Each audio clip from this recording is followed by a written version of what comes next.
महामहिम के अभिभाषण पे मुझे बोलने का समय दिया, उसके लिए मैं मेरे नेतृत्व को और आपको बहुत बहुत धन्यवाद देता हूं। इस अभिभाषण में से पहले जब सरकार सत्ता में आई तो पहले एक अंतरिम बजट लाए, उसके बाद में पूरा बजट आया। मुझे लगता है कि 168 पॉइंट के जो अभिभाषण पढ़ाया है उसमें उस बजट को लेकर जो सरकार अपनी मंशा रखती थी पिछले बजटों को लेकर, उसमें और इन अभिभाषण में बहुत जगह दुराभाव है। कहीं कुछ आंकड़े हैं, कहीं कुछ आंकड़े हैं, कहीं कुछ आंकड़े हैं। मैं अपनी शुरुआत खास तौर से चिकित्सा व्यवस्था को लेकर करना चाहता हूं। हमारी सरकार ने जिस नियत के साथ में चिरंजीवी योजना की घोषणा की थी, जिसमें लाखों लोगों को 25 लाख का इलाज मुफ्त मिल रहा था, वो इस सरकार ने आते ही उसको बंद कर दिया। और इस नियत से बंद कर दिया कि ये सरकार हमारी सरकार के द्वारा लाई हुई नीति थी। इस बात का विवेक इन्होंने इस्तेमाल नहीं किया कि जो इंश्योरेंस कंपनीज उसका इलाज कर रही थी फ्री में, उनको हमारी सरकार ने लास्ट ईयर में 1140 करोड़ रुपए का प्रीमियम दिया था। इनकी मंशा ये दिखाती है कि ये लोगों की चिकित्सा सेवा को लेकर गंभीर नहीं है। चूँकि जितने भी मेडिकल कॉलेज हमने शुरू करे थे उनको बंद कर दिया। चाहे एसएमएस हॉस्पिटल चले जाएं, जो राजस्थान का सबसे बड़ा चिकित्सा का केंद्र है, उसमें कितनी प्रॉब्लम्स हैं। आज आईसीयू नहीं मिल रहे, मरीज इधर से उधर दौड़ता रहता है, टेस्ट नहीं हो रहे। इसी तरीके से हमारे उस आरयूएचएस में चले जाएं, आरयूएचएस में आप आए दिन अखबारों में पढ़ते हैं कि एसएमएस हॉस्पिटल हो, चाहे आरयूएचएस हो, चाहे हमारे ये जयपुर का महावीर हॉस्पिटल हो, यहाँ पर डॉक्टर्स नहीं है, नर्सिंग स्टाफ नहीं है, और तो और दवाइयाँ भी नहीं है। सरकार ने पिछले साल जितनी बातें करी, आप आंकड़े उठा के देख लें, दवाइयाँ नहीं खरीद पा रही सरकार। इलाज तो बहुत दूर की बात है, जब मरीज जाता है डॉक्टर दवाई लिख देता है तो दवाई नहीं है मेडिकल स्टोर्स पे। इनके जो ड्रग स्टोर्स हैं, जो दवाइयाँ जहाँ मिलती हैं वहाँ दवाइयाँ नहीं हैं। सारे सैटेलाइट हॉस्पिटल हमारे जितने भी मेरे इलाके में भी हैं और जयपुर में जितने भी हॉस्पिटल्स हैं उनमें दवाइयों की कमी है। मैं कहना चाहता हूँ इस सरकार ने किसी भी भावना से काम करा हो, लेकिन आरजीएचएस की क्या हालत है आज। रिटायर्ड लोग, अब आप ये बताइए, इनसे ये पूछें, इतने सीनियर लोग बैठे हैं, क्या आरजीएचएस आपने बंद कर दी? एक रिटायर्ड आदमी जो घर से बाहर नहीं जा सकता, बेड पे है, उसको बायोमेट्रिक से दवाइयाँ कैसे मिलेंगी? आप खुद विवेक इस्तेमाल करिए अपना, किस तरीके से वो जाके अपनी दवाई लेके आएगा? आपने सारे सप्लीमेंट्स उसके बंद कर दिए। 70 साल 65 साल की उम्र के बाद तो सप्लीमेंट्स भी चाहिए रिटायर्ड आदमी को, वो भी बंद कर दिया आपने। आरजीएचएस का भट्टा बुला दिया, दवाइयाँ नहीं है। उसी तरीके से चाहे कितनी बातें कर लें, मेडिकल कॉलेज की बात कर रहे हैं, कई सारे मेडिकल कॉलेज बंद कर दिए। अखबारों में रोज पढ़ रहे हैं कि उनमें कई जगह निर्माण शुरू हो गया था, पैसा लग गया, बिल्डिंगें शुरू हो गई, वो मेडिकल कॉलेज बंद कर दिए। उसका क्या तुक है? सरकार पॉजिटिव माइंडसेट से काम करना चाहिए सरकार को, और ये देख के काम नहीं करे कि पिछली सरकार ने कोई अच्छा काम किया था, हम उसको कंटिन्यू नहीं कर सकते। ये क्या बात है? अच्छी स्कीमों को भी बंद कर रहे हैं, सारी वेलफेयर स्कीम्स को बंद कर दिया। आज दुर्घटना बीमा के, अगर किसी परिवार में दुर्घटना हो जाए तो बीमा टाइम पे नहीं मिल रहा है, सारी स्कीम्स बंद कर दी। राज्य सरकार बड़ी बड़ी बातें कर रही है। रिसर्जेंट राजस्थान हुआ, इसमें राइजिंग राजस्थान में आपने 35 लाख करोड़ के एग्रीमेंट की बात करते हैं, उसमें 80% एग्रीमेंट सोलर के हैं, और सोलर का व्यापार जो करने वाले लोग हैं वो हमारे राजस्थान के नहीं हैं। ये बड़ी बड़ी बाहर की कंपनियां आ रही हैं, बाहर की कंपनियां आके और जमीन का काम करना चाहते हैं। ये जमीन की लूट है, जमीन पे नजर है। यहां जितनी भी बिजली का उत्पादन होगा वो एक भी यूनिट का फायदा राजस्थान के निवासियों को नहीं होने जा रहा है। ये सारी की सारी बिजली एनटीपीसी बाहर ले जाएगी और सैकी के थ्रू ये सारी बिजलियां दूसरे स्टेट्स को जाएंगी। अगर आपको ही करना है तो राजस्थान सरकार अपना खुद उत्पादन का जिस तरीके से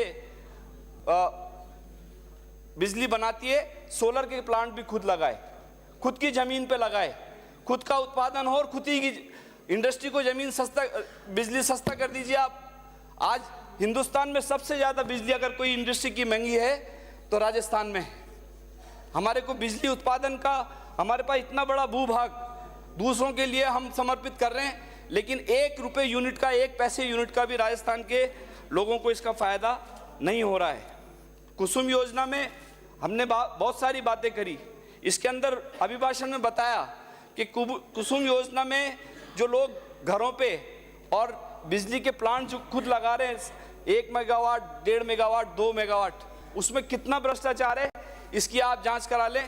मंत्री जी नहीं है, मैं कहना चाहता हूं उनसे भी कि इसकी जांच कराएं। इंडस्ट्रियल एरियाज की बात करी, ये जो 11-12 इंडस्ट्रियल एरियाज की जो आप बात कर रहे हैं, ये सारे इंडस्ट्रियल एरियाज हमारी सरकार में ओपन हो चुके थे। हमने इनका बिडिंग करके शुरू कर दी थी, इनको उद्योगपतियों का आवंटन शुरू कर दिया था। ऑलरेडी फैक्ट्रीज लगना शुरू हो गई और आज उसका इसके अंदर वर्णन कर दिया कि हम 11 इंडस्ट्रियल एरियाज नए लेके आ रहे हैं। नया इंडस्ट्रियल एरिया एक भी नहीं बनाया। हमारी नियत थी, हमारी सरकार ने हर तहसील में एक इंडस्ट्रियल एरिया की बात करी थी और उसी पे हम अमली जामा पहना रहे थे। उसी में से ये 11-12 इंडस्ट्रियल एरियाज की आपने बात करी है। चाहे आप महिला सशक्तिकरण की बात करते हैं, राजस्थान में अभी जितने भी डेटा आ रहे हैं, कितने बलात्कार हो रहे हैं, कितनी बहन बेटियों के साथ दुराचार हो रहे हैं। एक बात और गंभीरता से कहना चाहता हूं कि आज ह्यूमन ट्रैकिंग पे हमारा ध्यान नहीं है।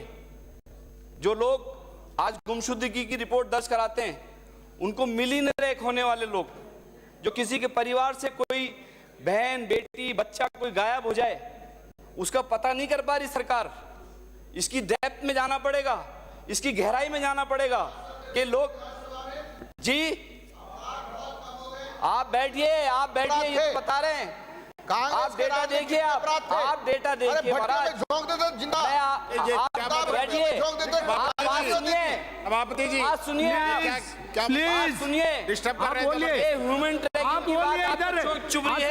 आसन को ह्यूमन ट्रैकिंग की बात आपको चुभ रही है। आसन को संबोधित करें। मैं कहना चाहता हूँ सभापति जी, अच्छी बात अगर कोई सदन में रख रहा है उसको अप्रिशिएट करिए।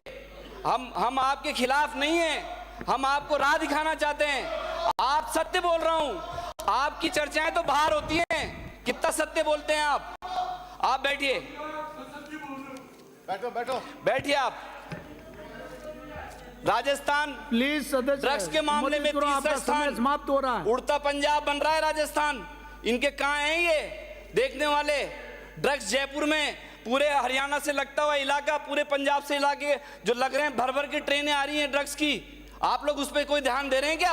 आपने ध्यान दिया? आपका विषय नहीं है ये, आप बैठिए। प्लीज सदस्य, आपका विषय नहीं है, मैं बोल रहा हूं, आप बैठिए। आसन को और मैं कहना चाहता हूं अध्यक्ष जी, सभापति महोदय, अच्छी बात कड़वी जरूर होती है, लेकिन सुनने की क्षमता होनी चाहिए। मैं आपसे आग्रह कर रहा हूं सभापति जी, इनसे ये पूछिए कि कितना ड्रग्स का काम हो रहा है।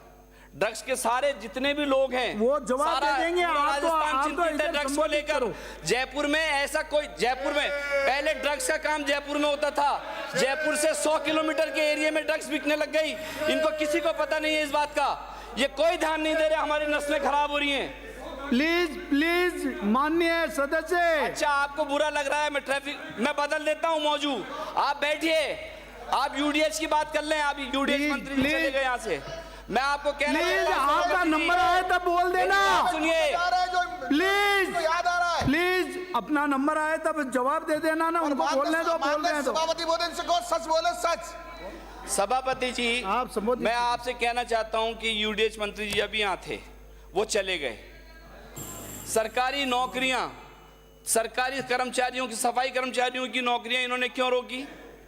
वादे करके क्यों रोकी? घोषणा हमने करी थी, उसके बाद रद्दोबदल इन्होंने कायदे में कर दिया, तो करते उसको आप अपनी क्यों नहीं बात करा? रोक नहीं, दीजिए। समय है, नहीं है, समय है। 10 मिनट 18 सेकंड हो गए, आखिरी वक्त है तो समाप्त करवाओ ना। करते हैं। मैं दो बात कह के अपनी, दो बात कह के, अच्छा दो बात कह के खत्म करता हूं। मैं दो बात कह के खत्म करता हूं। मुख्यमंत्री जी ने आश्वासन दिया था यहाँ को, अगर सदन का नेता, अगर पूरे हाउस को कोई आश्वासन दे, तो आप ये बताइए कि मुख्यमंत्री जी ने कहा था मेरा नाम भजनलाल है। मैं यहाँ कहना चाहता हूं कि बाजरे की खरीद एमएसपी पे होगी। हुई क्या एमएसपी पे?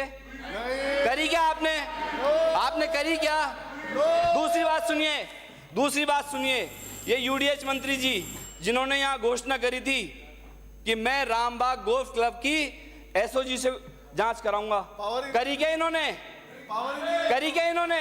आप सदन को असत्य बोलते हैं, आप पूरे राजस्थान के आवाम को गुमराह करते हैं। इसको भविष्य माफ नहीं करेगा आपको। बहुत बहुत धन्यवाद।